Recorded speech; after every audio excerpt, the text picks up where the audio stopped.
तो हेलो दोस्तों, कैसे हैं सब लोग। आशा करता हूँ अच्छे होंगे, स्वस्थ होंगे। जग्गू हिंदी कहानियाँ में आपको एक नई कहानी के साथ फिर से स्वागत करते हैं। आज सुनेंगे साधु और चूहे के बारे में। चलिए शुरू करते हैं। महिलारोप्यम नामक एक दक्षिण शहर के पास भगवान शिव का एक मंदिर था। वहाँ एक पवित्र ऋषि रहते थे और मंदिर की देखभाल करते थे। वे भिक्षा के लिए शहर में हर रोज जाते थे और भोजन के लिए शाम को वापस आ जाते थे।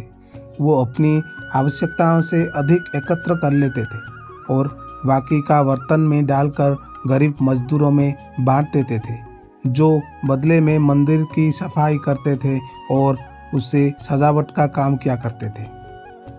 उसी आश्रम में एक चूहा भी अपने बिल में रहता था और हर रोज कटोरे में से कुछ न कुछ भोजन चुरा लेता था। जब साधु को एहसास हुआ कि एक चूहा भोजन चोरी करता है, तो उन्होंने उसे रोकने के लिए भी तरह तरह की कोशिश की।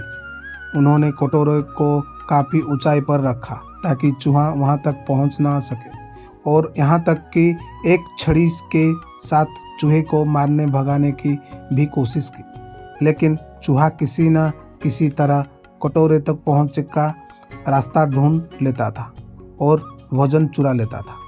एक दिन एक भिक्षुक मंदिर की यात्रा करने के लिए आए थे, लेकिन साधु का ध्यान तो चूहे को डंडे से मारने में था और वे भिक्षुक से मिल भी नहीं पाए।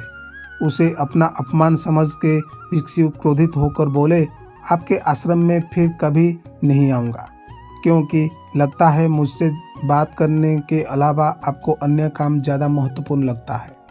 साधु विनम्रतापूर्वक चूहे से जुड़ी अपनी परेशानियों के बारे में भिक्षुक को बताते हैं कि कैसे चूहे अपने पास भोजन किसी न किसी तरह से चुरा लेता है। यह चूहा किसी भी बिल्ली या बंदर को हरा सकता है। अगर बात मेरे कटोरे तक पहुंचने की है तो मैंने हर कोशिश की है, लेकिन वो हर बार किसी न किसी तरीके से भोजन चुरा लेता है। भिक्षुक ने साधु की परेशानियों को समझा और सलाह दी, चूहे में इतनी शक्ति, आत्मविश्वास और चंचलता के पीछे अवश्य ही कुछ ना कुछ कारण होगा। मुझे यकीन है कि इसने बहुत सारा भोजन जमा कर रखा होगा और यही कारण है कि चूहा अपने आप को बड़ा महसूस करता है और इसी से उसे ऊंचा कूदने की शक्ति मिलती है। चूहा जानता है कि उसके पास कुछ खोने के लिए नहीं है, इसीलिए वो डरता भी नहीं है।